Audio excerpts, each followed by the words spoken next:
बिहार में पिछले माह से लेकर अब तक 1 दर्जन से भी अधिक पुल गिर गया है। इस मामले में सियासत खूब हो रहा है। इधर राजनीतिक विश्लेषक डॉक्टर सुनील कुमार सिंह ने प्रतिक्रिया दी है। उन्होंने कहा कि बहुत ही दुर्भाग्यपूर्ण की बात है, 1 महीने के अंदर दर्जनों पुल गिर गए। एकाध गिरते तो दुर्घटना माना जाता है, इतने गिर गए, निश्चित ही गंभीर विषय है। ऐसे गंभीर विषय पर राजनीतिकरण हो रहा है जो दुर्भाग्यपूर्ण है। पक्ष के लोग कह रहे हैं कि तेजस्वी यादव के पास विभाग था, वे जवाब दे। तेजस्वी यादव कह रहे हैं कि डबल इंजन की सरकार है, क्या कर रही है, जवाब दे। ये राजनीति का विषय नहीं है। पक्ष विपक्ष मिलकर कारणों को ढूंढे ताकि भविष्य में ऐसा ना हो। देखिए, बड़ा ही दुर्भाग्यपूर्ण है कि 1 महीने से भी कम समय में दर्जनों पुल गिर गए। एकाध गिरने को हादसा माना जा सकता है, लेकिन इतना गिरना निश्चित ही गंभीर विषय है। और ऐसे गंभीर विषय पर राजनीतिकरण हो रहा है, वो और भी दुर्भाग्यपूर्ण है। पक्ष के लोग कह रहे हैं कि पथ निर्माण विभाग तेजस्वी यादव के साथ था, वो जवाबदेह में है।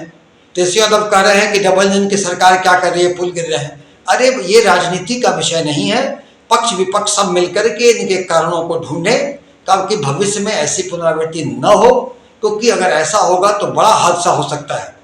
कुछ बातें छन के आई कि एक पुल के जांच में ये हुआ कि उसके दिशा चेंज होने थे और प्रथम दृष्टया दोषी पाए गए तो इंजीनियरों पर कार्रवाई की गई, सस्पेंड किया गया। सरकार का ये वर्जन आया है।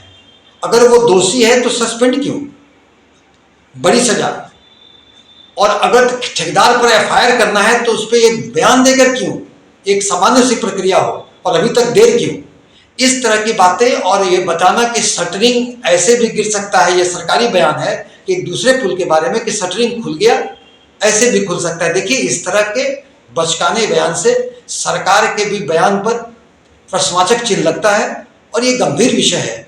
जैसे सड़क कटने से अगर होता है तो निश्चित ही एक मेंटेनेंस पॉलिसी की जो बात आ रही थी पुल की, वो पॉलिसी की बात अगर चर्चा में है तो तुरंत अविलंब करें। अगर मिट्टी की कटाई से कहीं कुछ होता है तो उस पर पूरे कानूनी चीज करें कि मिट्टी की अवैध कटाई ना हो, ताकि हमारा पुल पुलिया कमजोर ना हो। इसको अविलंब इसको देखें।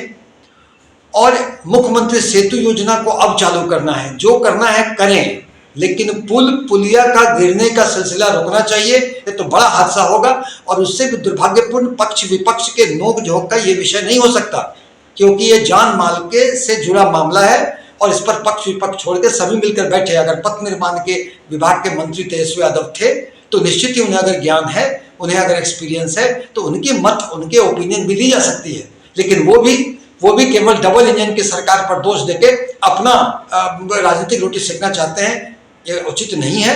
सरकार अगर वर्जन में अगर निष्पक्ष जांच कराए, जांच करने में कोई दोषी पाया गया है तो महज सस्पेंशन सजा नहीं है, कठोरतम सजा दें, ताकि एक को सजा 100 को सीख, वैसी चीज पर चले। और अगर गलतियां त्रुटियां हुई हैं तो उसको स्वीकार करके उसको देखें, और अन्य पुल पुलिया न गिरे, इस पर बहुत ही गंभीरता से विचार करें। अब ये कहना कि एमपी लैड के फंड से बना, 15 साल पुरानी, वो तस्लीमुद्दीन जी बनवाए, ये प्रभुनाथ सिंह जी बनवाए। देखिए, इन लोग जी बनाने का मामला नहीं, जो बनता है टैक्स पेयर मनी से बनता है, सरकार के द्वारा बनाया जाता है, लोगों के टैक्स पेयर की गाढ़ी कमाई से होता है। और वैसे में अगर 15 साल बाद गिर गया और उसका लाइफ अगर 15 साल ही था, तो जो भी 15 साल वाले पुराने पुल हैं उनको खतरनाक घोषित करके उसको खुद डिमोलिश करा दिया जाए। लेकिन ये 15 साल लाइफ था कि नहीं था?